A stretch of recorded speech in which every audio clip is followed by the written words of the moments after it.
உச்சநீதிமன்றத்தில் தமிழக அரசு வைத்திருக்கக்கூடிய வாதத்தில் இருக்கக்கூடிய ஓட்டைகளை உச்சநீதிமன்றம் சுட்டிக்காட்டி இருக்கின்றார்கள். அதன் அடிப்படையில் நம்ம கேட்கிறோம். இவர்கள் புதிதாக 24 மருத்துவர்கள் வந்தாங்க. 24 பேர் சேர்ந்து போஸ்ட்மார்ட்டம் பண்ணாங்க. போஸ்ட்மார்ட்டம் நமக்கு தெரியும், ஒரு மருத்துவர் இருப்பாங்க, அசிஸ்ட் பண்றதுக்கு இருப்பாங்க. போஸ்ட்மார்ட்டம் நடக்கும் சராசரியாக 45 நிமிடம், 1 மணி நேரம் வரைக்கும் அது போகும். அப்படி இருக்கும்போது இவங்க சொல்ற கணக்கு எங்கேயுமே டேலி ஆகலையேங்கண்ணா. 1:45 காலையில் ஆரம்பிச்சோம், மத்தியானம் 1 மணிக்கு முடிச்சோம், 39வது பாண்டியை ஹேண்ட் ஓவர் பண்ணிட்டோங்கிறாங்க.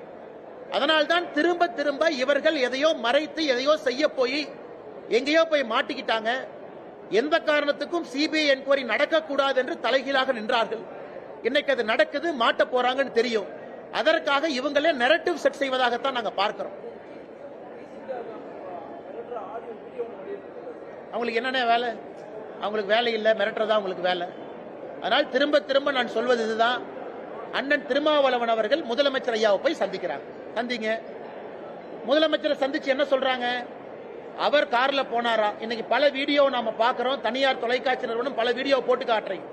அந்த 2 வீலர்ல கார் அடித்தது மிக தெளிவாக, தெல்ல தெளிவாக நமக்கு தெரியுது. அந்த வீடியோ கேப்சர் ஆனது பாத்தீங்கன்னா மிக தெல்ல தெளிவா அந்த 2 வீலர்ல அடிக்கிறாங்க. அதெல்லாம் மறைச்சிட்டு இன்னைக்கு அண்ணன் திருமாவளவன் அவர்கள் ஸ்டாலின் அவங்கள போய் பார்த்து, இது எப்படி இருக்குன்னா இவர்களை காப்பாற்றிக் கொள்வதற்காக ஆட்சி நடக்குது.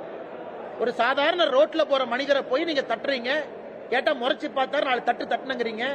அதுக்கப்புறம் மருத்துவமனையில போய் நெஞ்சு வலின்னு படுத்திருந்தா அதையும் கேவலப்படுத்துறீங்க. அதை கேள்வி கேட்டா என்னைய மிரட்டுறீங்க. அதை தாண்டி முதலமைச்சரை போய் பார்த்து கம்ப்ளைண்ட் கொடுப்பீங்க. அதுவும் திருமாவளவன் பத்திரிகையாளர் சந்திப்புல என் பேரை இழுத்து நான் தான் இதற்கு பின்னாடி இருந்தங்கிறார். அந்த 2 வீலர் காரலையும் தெரியாது, யாருன்னே தெரியாது. நான் சாமானிய மனிதனாக குரல் கொடுக்கின்றேன். என்னை போல நீங்களும் குரல் கொடுக்கிறீங்க. திருமாவளவன்